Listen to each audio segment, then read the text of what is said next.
यही वो पल था जिसका सुनीता विलियम्स और बुच विलमोर पिछले 9 महीनों से इंतजार कर रहे थे।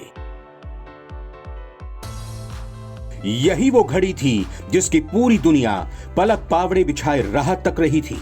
और जब ये समय आया तो फ्लोरिडा के समंदर में कैप्सूल के उतरने के दौरान ये शानदार तस्वीरें देखने को मिली।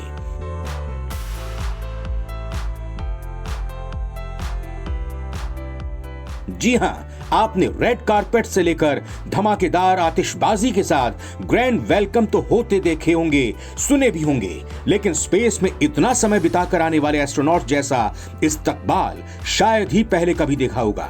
सुनीता विलियम्स के कैप्सूल को घेर कर समंदर की गहराइयों से ऊपर उछल उछल कर अटखेलियां खेलती है डॉल्फिन भी मानो कहना चाह रही थी, वेलकम सुनीता। अमेरिकी अंतरिक्ष यात्री सुनीता विलियम्स और बुच विलमोर दुनिया भर में चर्चा में हैं। ये अंतरिक्ष यात्री बीते साल जून से स्पेस में फंसे हुए थे। कई दिक्कतों के बाद आखिरकार स्पेसक्राफ्ट अंतरिक्ष यात्रियों को लेकर फ्लोरिडा के समुद्र तट पर उतरा। भारतीय समय के लिहाज से बुधवार तड़के ये लैंडिंग हुई। इस दौरान अपने एस्ट्रोनॉट का स्वागत करने और उनको रिसीव करने के लिए नासा की टीम बोट के साथ मौजूद थी। इस दौरान समुद्र में एक और दिलकश नजारा भी देखने को मिला जब सुनीता विलियम्स के कैप्सूल को कई डॉल्फिन मछलियों ने घेर लिया। इस दौरान डॉल्फिन का झुंड अंतरिक्ष यान के चारों ओर तैरता हुआ दिखाई दिया। सुनीता विलियम्स और उनके साथियों को जब कैप्सूल से निकाला जा रहा था तो कई डॉल्फिन मछलियां कैप्सूल के चारों ओर तैर रही थीं। वो इस पूरी हलचल को देखकर शायद कुछ हैरान हो रही थीं।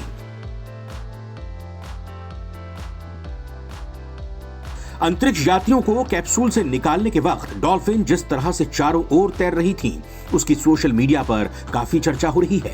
कई लोगों ने इस पर सकारात्मक कमेंट किए हैं। कैप्सूल से अंतरिक्ष यात्रियों को बाहर निकालकर फिलहाल 45 दिनों के पुनर्वास कार्यक्रम के लिए ह्यूस्टन के सेंटर में भेजा गया है। सुनीता विलियम्स और बुच विलमोर पूर्व नौसेना पायलट हैं और नासा के अनुभवी एस्ट्रोनॉट में गिने जाते हैं। वो पिछले साल 5 जून को 8 दिन के मिशन पर स्पेस में गए थे। ये बोइंग स्टार लाइनर की पहली क्रू उड़ान थी, लेकिन स्टार लाइनर कैप्सूल में खराबी के चलते वो स्पेस में फंस गए। इसके बाद से लगातार उनकी वापसी को लेकर अनिश्चितता बनी रही। इस मिशन में कई बार देरी होने के बाद आखिरकार सुनीता विलियम्स की वापसी हुई है।